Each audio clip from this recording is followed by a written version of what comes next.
crimes meticulously, while others kill on impulse.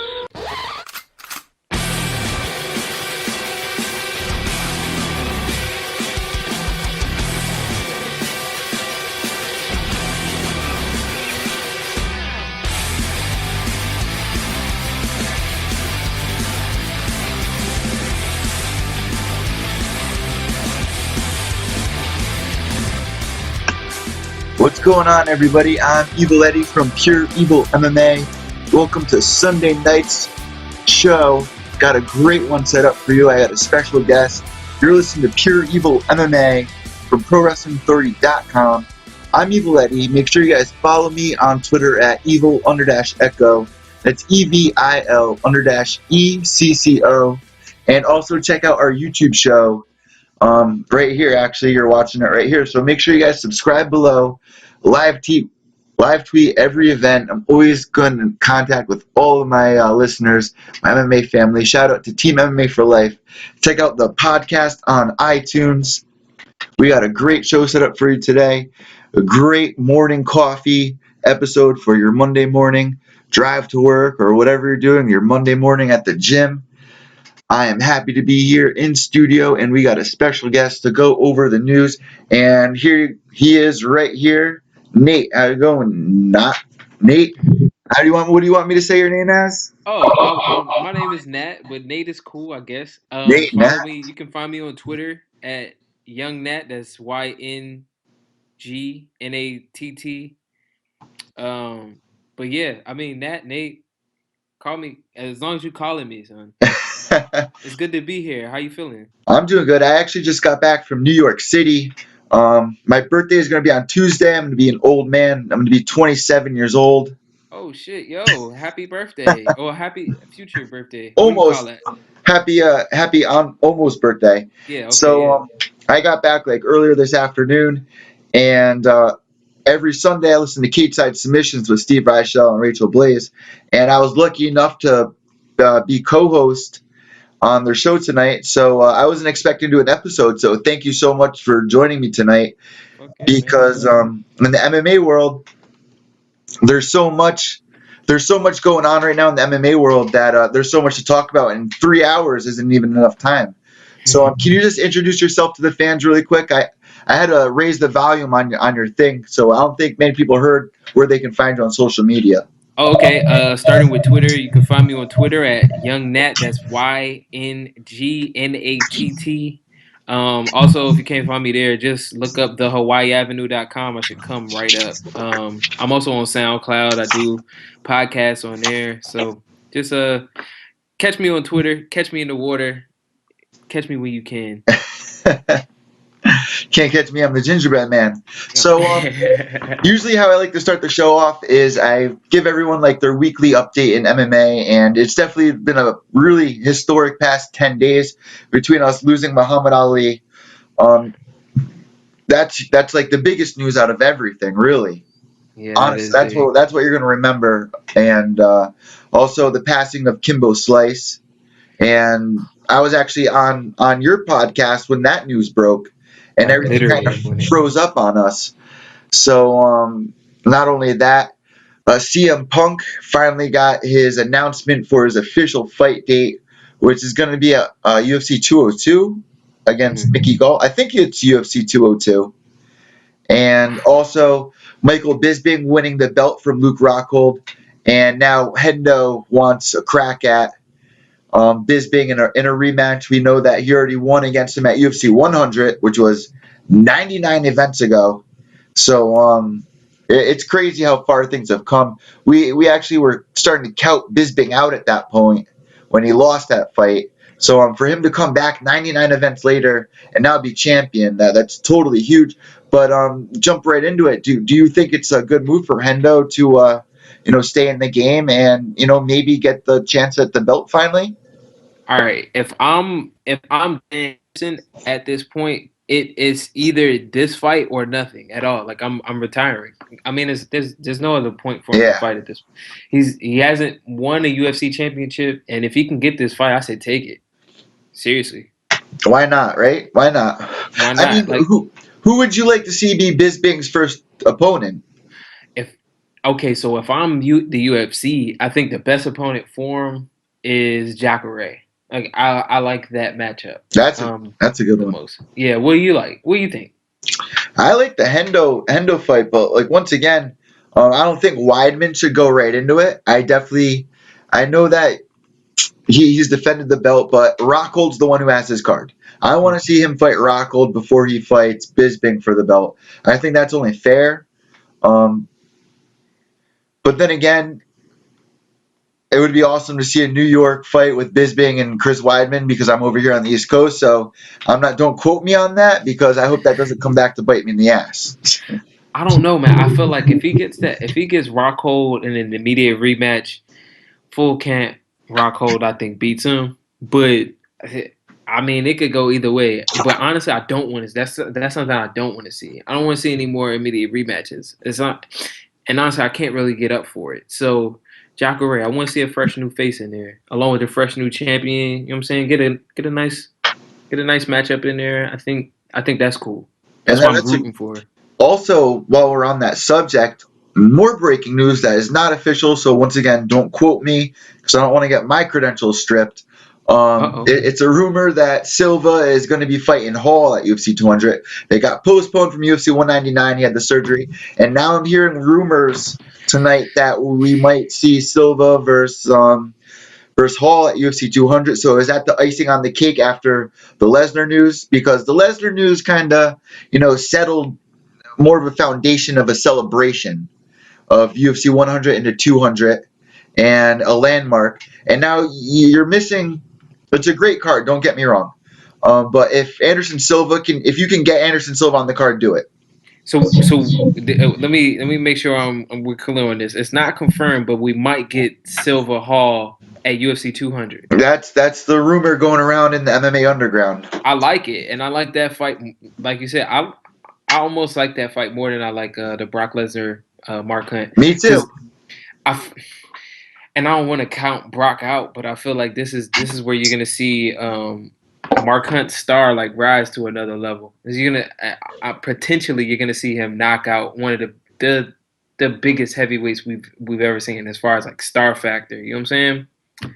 So, but I mean that middleweight matchup right there, that's another tough matchup for Anderson Silva, isn't it? Like that's 3 in a row. Well, if this was a couple years ago, I wouldn't say that, but yeah, I mean definitely. Hall is so unpredictable. We saw him do that spinning heel kick on Tough that season. That is by far like the number one knockout I've seen on that series of reality show. What about his knockout on Musasi? Like knocking Musasi out is a big deal to me. But you know what? I feel like everyone kind of expects him to do it, so more people have been prepared, and he also hasn't been pulling the trigger that much lately, and I see that being a big problem. But also Silva in the fight against Bisping, it seemed like he could have won that fight, but he wasn't. There was something holding him back, and I know he was kind of. People were saying that, and after the first round, he thought that his leg recracked in the Bisping fight. So, maybe that was kind of messing with his head. But at the same time, he was also playing those games that he should have learned his lesson from when Weidman beat him. So, it's definitely an interesting fight. So, we'll definitely get into that fight and more in a minute when we talk about the upcoming fights. But also in news this week in MMA, Anthony Pettis is now moving to featherweight. He's coming off of 2 losses. Eddie Alvarez, who is now fighting RDA, just beat him. And I think Eddie Alvarez did exactly what he needed to do to beat somebody like Pettis. It wasn't that exciting of a fight. But do you think this is a great move for Pettis to be moving to featherweight right now? Yeah, I think like his momentum at lightweight is stifled. I think he could use a fresh start, and it's not like this is a move that he wasn't already plotting on making happen. Like he was already supposed to move to featherweight, like to fight Jose Aldo. That was a super fight. Like back, I think it was like what is it, UFC 164 or something, 160 You're something. close, something like that. But yeah, I mean he was already supposed to do it. I mean, why not?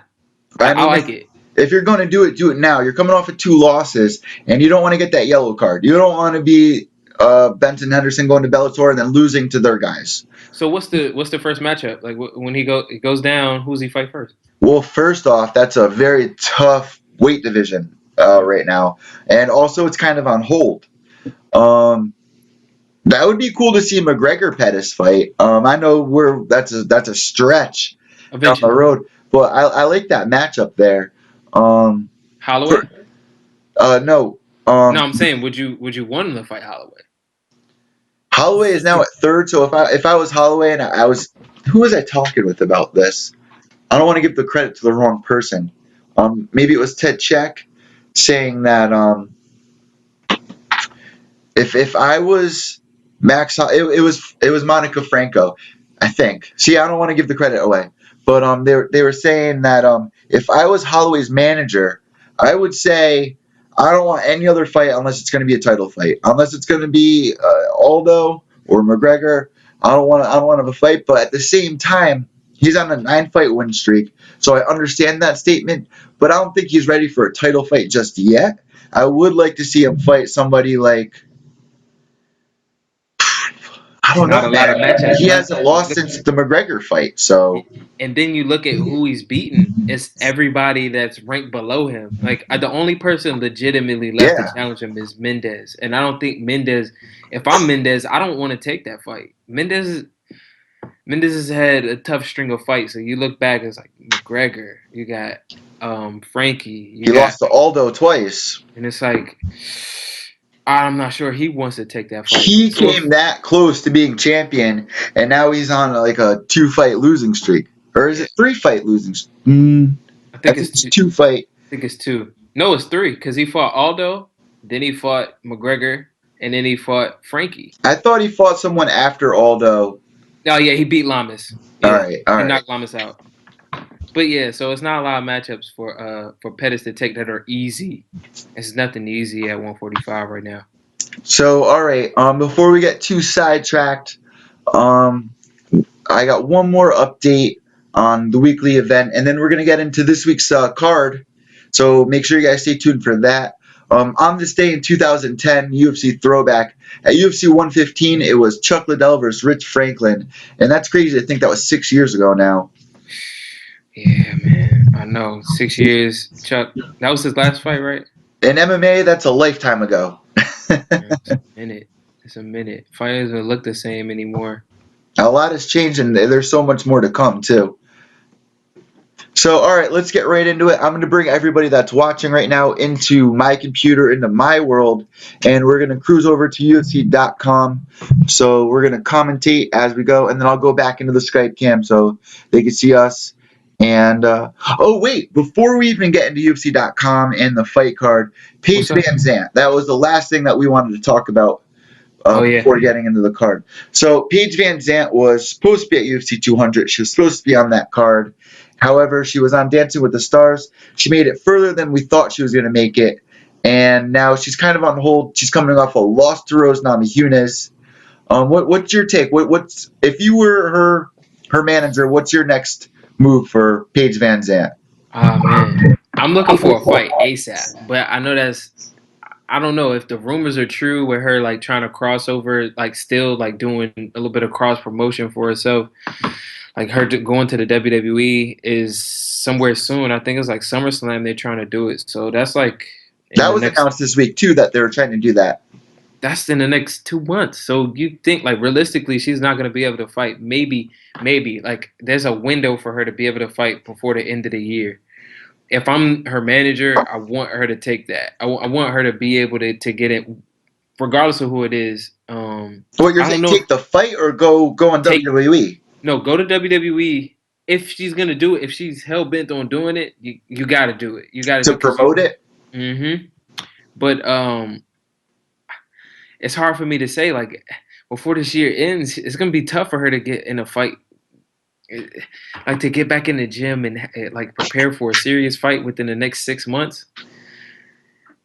And you're talking about probably like a year in card, like you were talking about Q4, so probably somewhere near November, December.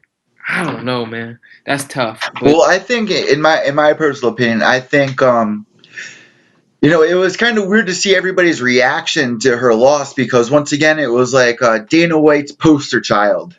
And the MMA gods are never nice to Dana. They never have been nice to Dana. We had Sage Northcutt come out, and he lost. Everyone gave him a hard time. But then again, he's 19 years old. Then we got Paige Vanzant, who's a beautiful young woman, great for the UFC to advertise. Now she lost, and it was like, what's gonna happen now? She goes on Dancing with the Stars, and everyone just fell in love with her. So right now, she can't afford to really lose another matchup because I mean she could. yeah, she could definitely. I mean, she's 22 years old. She could, but I think that would definitely put a put one big stamp into it. But she has a lot going for her. I would really like to see her get a matchup where it's not against somebody like Rose Namajunas, and take her time before she starts fighting, these championship level girls. Because even with Rose, her last fight was with Tisha Torres, and it was like, all right, now she beat Tisha Torres, but is she ready for the championship fight? I don't think so. Yeah, me And neither. when you're talking about Paige Vanzant, I think she's another notch below that. I think she needs a little time before she starts thinking about the championship fights. I think she's doing a great job in the entertainment world and to get people to tune in. So she definitely needs to take her time with, being smart about this decision. I tell you what, I'll tell you what matchup, and then we can move on. I like for Paige Van Sant is a rematch with Kaylin Curran. I think There I you think I go. like that. I like that. I wish I could remember who the matchup was supposed to be before Rose Namajunas.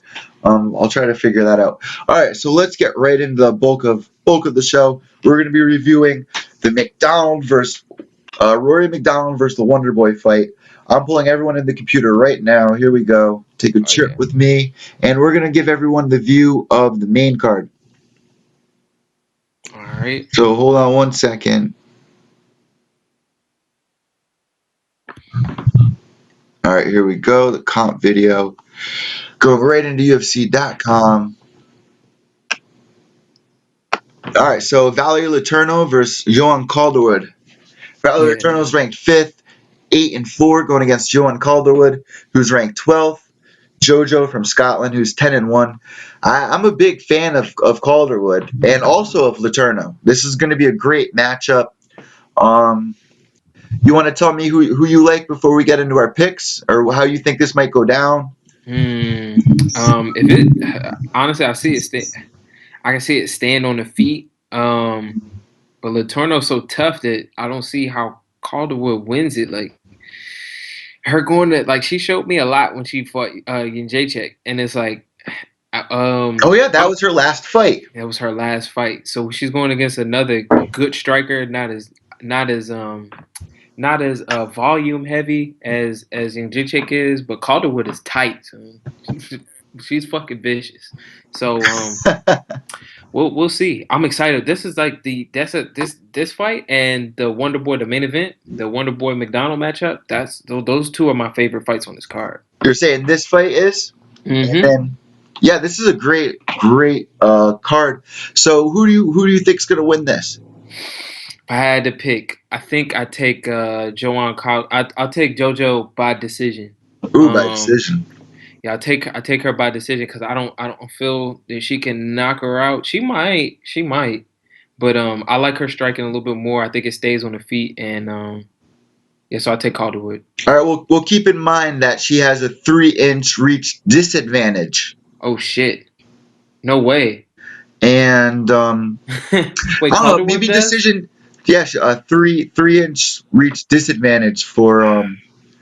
But then again, when it goes to significant strikes, um, Joan Calderwood is on top there. Accuracy, Joan Calderwood is on top there. Um, Defense, Valerie Letourneau takes that side of it. Knockouts, Valerie. Submissions, we haven't really seen from Calderwood, so decision's a good call. I like Joan Calderwood on this as well. I think this might go to decision too. I don't usually call decision a lot, but here I think that's what we might see. So I got Calderwood, you got Calderwood. So there's our picks for for the first fight on the main card. So after that, we got Oliver Aubin Mercier versus Theobald Gautier. Is that how you Yeah, pronounce his name? yeah, I think We were trying to yeah. figure this out before. Yeah, you know what? I'm not really familiar with Guti. I'm not familiar with him at all. Like, to be honest. Well, you know Um, Oliver, right? yeah, of course I know Yeah. Oliver Arbon Mercier. Um, but yeah. So I look at that one. Not really sure. Not really sure at all. That could be a Uh, sleeper fight. it could be. It could be because they both have good. They both have good records. When's At the eight, last time? Yeah, when's the last time Mercier fought? tell you right now, if I can get down here. Whoa. He just fought it. He just lost to Diego Ferreira, Hmm. but he's also coming off a win to Tony Sims and then David Machad before that, and then Jake Lindsay. Hmm. I don't know. This is a tough one for me to pick. I think I like Mercier though. I do. Yeah, Mm-hmm. it was really good standing. Yeah, I've always been a big fan of Oliver. This is like I said, this is definitely a sleeper. Um, I mean, the record Oliver is 8-2, and Gautier is 11-1. And that one loss has come since he's like joined the UFC. So Reach advantage goes to Gautier, and submissions Oliver, knockout Gautier. This is pretty even matchup, man. this is a tight matchup. Yeah, I agree. I see this ending by submission, and I'm gonna go for Oliver to win this. Okay. Oh, Okay. who did you have? Yeah, I'm going with Mercier by sub. I don't know what round though. That's a good question too. I see this ending a little later, maybe in the third. Okay. Yeah. That's kind of the way I was seeing it too. All right, it looks like we're seeing eye to eye tonight, huh? That doesn't happen much. Cause dude, honestly, let me pull it back in. I get a lot of crap, dude, for some of my Oh yeah, your some of picks. my calls. Like my last one was Bisbing, and dude, I got an earful for that. But Steve said tonight he was like, I was happy to see that when Bisbing did win, that you didn't like rub it in and be like, I told you. It Yeah, was like, I hate that shit. I hate it when I dudes do do that. too. Yeah, and I follow you too, and I saw you I retweeted that too when you put out your picks and everything. I'm like, I don't know how this is gonna go for Eddie, but I've done whatever. But you were right though. Like that's the thing. But also, dude, like my picks, like I've only in the last like eight, maybe it's 9 main events now. I got to recheck my picks, but I'm like 46 out of like 54 or something like that out of my picks, so I'm doing pretty good. Ooh, But dude, after Faber lost, I was like, I'm never gonna hear the end of this because I also had Faber. I feel sorry for Faber though. Like more I did sorry for too. That him was than I feel. rough. Yeah, it was. That's a rough loss. All right, so now in the next matchup, not the co-main event, but the fight before the co-main event, we got Steve Boss, who was he used to be a hockey player. He's coming off a loss to or no, he just won. Who the hell did he just fight? He beat His, Tahuna. Tahuna. That's He right. beat That's right. Tahuna. His first fight, Steve Boss, he got knocked out, and then everyone really had him as the underdog in the fight against Tahuna, and he ended up winning against Tahuna, and now Tahuna retired, didn't he? Wait, he did? That's news to That me. that's what I heard. I heard that this week that he hung up the belt and that he's no longer going to be fighting. That's a shame because he was fighting at light heavyweight. Then he went to middleweight. He went back up to light heavyweight, and then now he's retiring. So so we got Steve Boss, who's 11-2, going up against Sean O'Connell, who's 17-7. Steve Boss has an 82% knockout, and he has a 2-inch reach disadvantage. But also he has the power in his hands, which we saw in his last fight. And he's a hockey player, so you know he's going to want to stand and brawl with you. Who do you have for this fight? I don't really know Sean O'Connell that well. Not gonna lie. Yeah, not gonna lie either. I don't know him that well. But I tell you off top, I'm going with Boss to win knockout first round. First round. First round. That's how he got it done to Tahuna, isn't it? O'Connor, yeah, that's how he beat it. Yeah, he beat Tahuna TK or KO via punch. But Ali Latifi was Sean O'Connell's last fight, and he got knocked out. I feel like Boss is getting ready to. I think he'll come out strong. First round knockout. I hope so, man. Like I said, I'm not gonna lie, and I'm not gonna be confident about this because I don't know Sean that well. I haven't watched many of his videos. I haven't seen many of his fights. I haven't read many articles on him, so I have a blank page to look at in comparison to Steve. So I'm gonna go where I'm familiar with here, and I'm gonna stay with Steve. But I'll obviously post my official picks on Twitter within the next couple of days. So make sure you guys find me on Twitter at evil_echo, and I'll get official on it. But as for right now, I'm gonna go with Boss as well. So we're 3 for 3 on this. We're matching up. But here in this next fight, I feel like we're gonna clash heads. We got Cowboy Donald Cerrone going against Patrick Cote. Cowboy is 29-7 going against Patrick, who's 24-9. Donald Cerrone is coming off a win. However, he did just lose to RDA. But then he changed weight classes. And who was that last win? He fought Kobe. I mean, Cowboy. I said Kobe. Battle of the Cowboys. Yeah, Cowboy. He struggled in that fight. That's why I think he said I think we're gonna butt heads on this one. He struggled in that last fight at 170. I felt like early on. I think he kind of got saved. I don't know, but I think this 170 weight change for Cerrone is going to be tough, especially going against Patrick Cote, somebody who's so hard to knock out. I think I'm going Cote here, man. I'm going Cote by Cote decision. Really?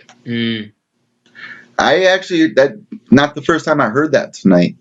Uh-oh.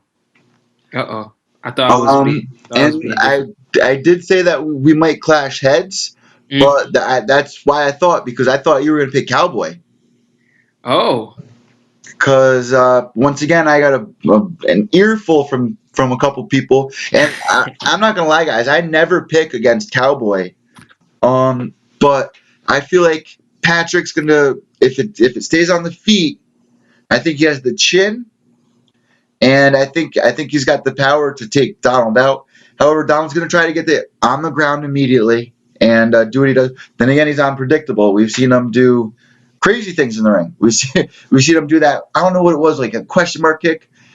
Who is it against? It was a while ago. But Cowboy did that kick. It came up, it hit him, and then it came back, hit him again. The dude was a little confused. He had blonde hair. I don't remember who it was. Oh God! But I'll find it. I'll post it to you tonight on Twitter. I'll show everybody. But my point is, he's unpredictable, and we saw him kind of fold under the pressure against RDA. He didn't look like himself that night. Also another wild boy, but I feel like Patrick Cote is just gonna muscle through it, and I feel like he's gonna win this. And a lot of people are gonna yell at me for it, but I'm going with Pat on this. Yeah, I think he's just a little bit more experienced at 170, and like we're finding out that weight classes really mean a lot. Yeah, we definitely have found that out this year, especially with the Conor Nate fight, especially. Yep. So let's get into the main event, our last subject of the night. I've been fooling you guys all week with my pick for this. It's been very hard, so I guess now's the time where I actually do have to make a decision. And this is tough, dude, because I don't want to pick against Rory. I don't want to pick against Wonderboy. I've been telling everybody to keep their eye on Wonderboy, and he thinks that he deserves a title shot after his last performance against Johnny Big Rig Hendricks. We've never seen him finish before in a fight, let alone the first round. The way he was just handling around the The Octagon was crazy, exciting, but then there's Rory McDonald. We're throwing you Rory McDonald, and that can definitely kink your wheel. So I don't want to pick against Wonderboy. I don't want to pick against Rory. How do you see this going? Fuck, man, this is tough. Can I pick both of them? Why are they doing this fight right now, though? I mean, I get, like, I'm excited for it. Like, I'm glad it's happening, but it's just like it makes me so sad because we know one of them. It's like one of these two are about to take a loss, And and they've also trained together. yeah, they have because Stephen. GSP was the one raving about Stephen Wonderboy Thompson before he actually, That's right. made that. I don't know, man. This one's so hard for me. But I think I'm gonna go. That's exactly how I feel. All right, so let me break it down. Rory McDonald is 18-3. He has a 1-inch reach advantage on him.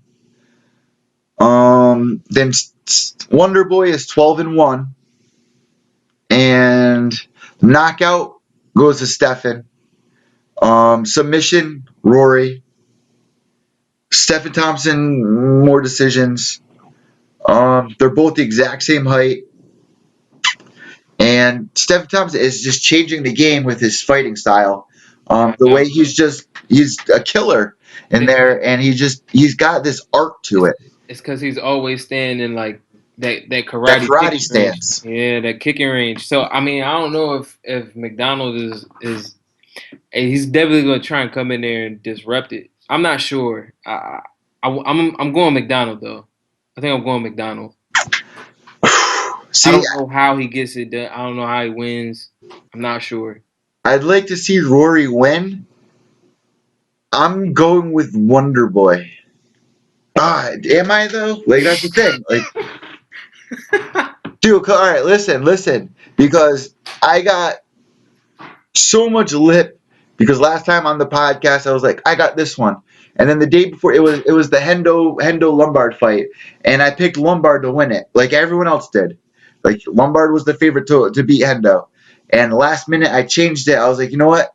I'm feeling Hendo winning it tonight, and he ended up winning. And everyone was like, that doesn't count. That doesn't count. You said on the podcast you had Lombard. It's like, but I changed from the favorite to the underdog. Luke Thomas does the same thing. It wasn't like I picked the underdog and I was like, no, never mind. I want to pick the favorite. It was the Yeah, opposite. I'm switching sides again. I don't know. I mean, at the same time, Rory McDonald can go right in there and just, take complete control and not stand for. Once again, he's familiar with Thompson. They've trained together. Just remember, it's a 5-round fight. And it's a 5-round fight too, huh? I don't know if I know Stephen Thompson's been in 5-round main events before, but he's ever gone 5 rounds. I don't think so. Well, he said he trains for 5-round fights. Actually, and I can believe that. That's one thing that he's picked up that he should start doing because you never know. And training with Weidman too. Like I don't know what to expect from this man. I really don't. I don't want to pick against Rory because maybe it's also Rory's last fight on his contract as well. Yeah, I know. You think he might? I think he might leave. I don't know. The takedown average, dude. This is going to be a really close one. I'm leaning towards Wonderboy though. Honestly, Rory's. I don't know, man. He definitely has the striking defense to be able to deal with Stephen Thompson on the feet. Like at least not to get put in a bad spot, but even I don't know, man. I'm taking Rory just with a safe win. I think he gets it done. Good striking defense, so long as he stays out of the way. But I feel like Stephen Thompson is going to surprise some people with something else because he might not. That's what he's been doing. I know. I don't know, man. I'm sticking with Rory though. Well, thank you so much for coming on the show tonight and giving everybody your fight picks. We went through basically some of the fight news of the week, and I'd really like to have you on the podcast. I'm doing my podcast tomorrow, so for everyone listening, make sure you check that out on iTunes. It's Pure Evil MMA, and also ProWrestlingAuthority.com to find all my articles. It's Monday morning tomorrow, so wake up, drink your coffee, and find out what happened this week in MMA. Find us, subscribe down below on YouTube. You want to tell everyone where they can find you on social media once again? Oh yeah, again. You can find me at my Twitter handle is YNGNATT. That's Young Nat, YNGNATT. Or you can just find me at thehawaiiavenue.com. And on SoundCloud, The Hawaii Avenue.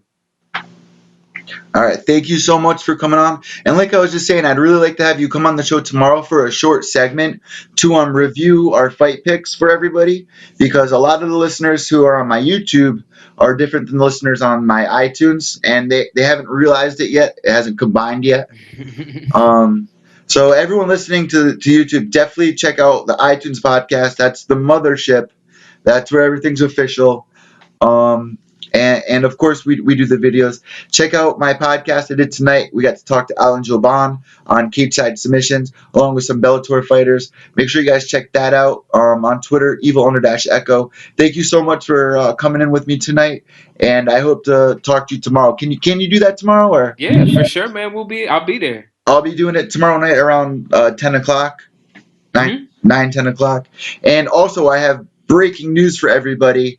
I talked to Ted Check tonight. I announced this on Cage Side Submissions tonight as well. Every Wednesday night, me and Ted Check will be doing weekly MMA updates. We will be meeting like Ariel does with everyone else on Wednesdays. Or what do they do? Wednesdays or Thursdays? Yeah, they do Thursdays. It's Ariel's Monday and Thursday. I'm going to be having my podcast Monday and meeting him on Wednesday, and then still having the YouTube show on Friday. So there's so much to cover, and 3 different platforms. Thank you so much for coming on the show tonight, and Thank you. Hope to hear from you guys on Twitter, and make sure you hit up my man Nat right here. Have a great night, everybody, and I will talk to you soon.